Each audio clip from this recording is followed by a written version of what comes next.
नमस्कार विद्यार्थी मित्रांनो, स्वागत आहे तुमचं आपल्या स्टडी टाइम या यूट्यूब चॅनलमध्ये। आज आपण इयत्ता 7वी मराठी यामधील प्रकरण 14वे कवितेची ओळख याचा स्वाध्याय पाहणार आहोत। प्रश्न पहिला आहे, खालील चौकटी पूर्ण करा। त्यामधील पहिला उपप्रश्न पाहूया।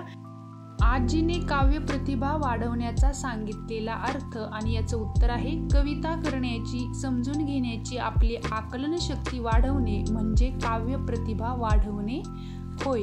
आता पाहूया यामधील दुसरा प्रश्न। सुधीरची काव्य प्रतिभा वाढवण्यासाठी कुटुंबाने केलेली मदत आणि या प्रश्नाचं उत्तर लिहूया।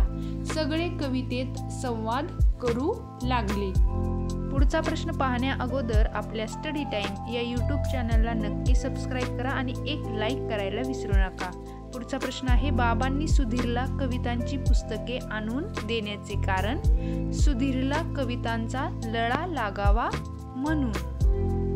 यामधील पुढचं वाक्य आहे, कुटुंबातील सदस्यांनी सुधीरचे अभिनंदन करण्याचे कारण आणि याचं उत्तर लिहूया। सुधीरला काव्य प्रतिभा म्हणजे काय ते कळाले म्हणून।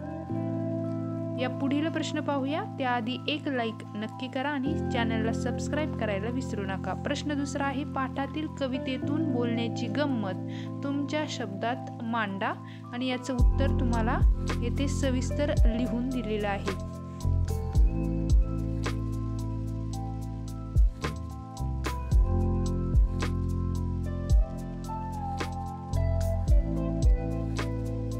प्रश्न तिसरा आहे, या पाठातील आशयाच्या आधारे तुमच्या शब्दात एक छानशी कथा तयार करून लिहा। येथे आपल्याला पाठात दिलेल्या प्रमाणे एक कथा लिहायची आहे। त्याचं उत्तरही तुम्हाला मी येथे दिलेलं आहे।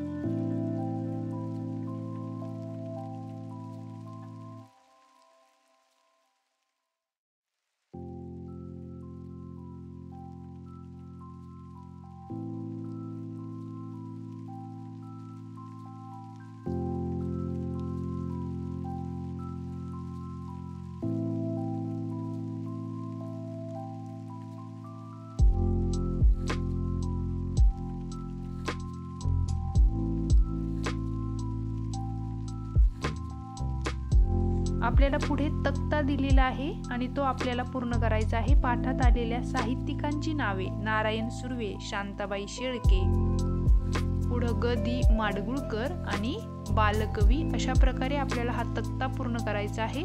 पुढे आपल्याला तुम्हाला कविता करायला आवडत असल्या तर तुम्ही त्यासाठी कोणते प्रयत्न कराल ते लिहायचं आहे।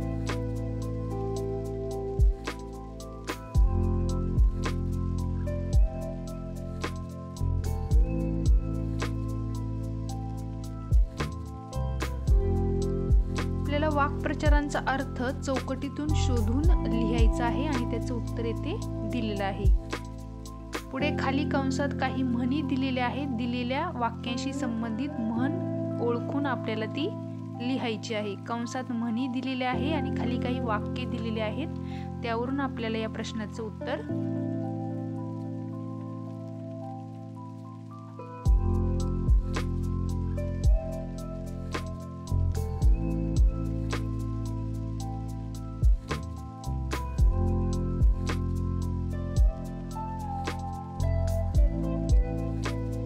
आज आपण इयत्ता 7वी मराठी कवितेची ओळख या पाठाचा स्वाध्याय पाहिला। परत भेटू अशाच नवीन स्वाध्यायामध्ये। तोपर्यंत आपल्या स्टडी टाइम या यूट्यूब चॅनलला लाईक, शेअर आणि सबस्क्राईब नक्की करा आणि तुम्हाला कोणत्या विषयाचा स्वाध्याय हवा आहे हे आम्हाला कमेंट करून नक्की सांगा। धन्यवाद।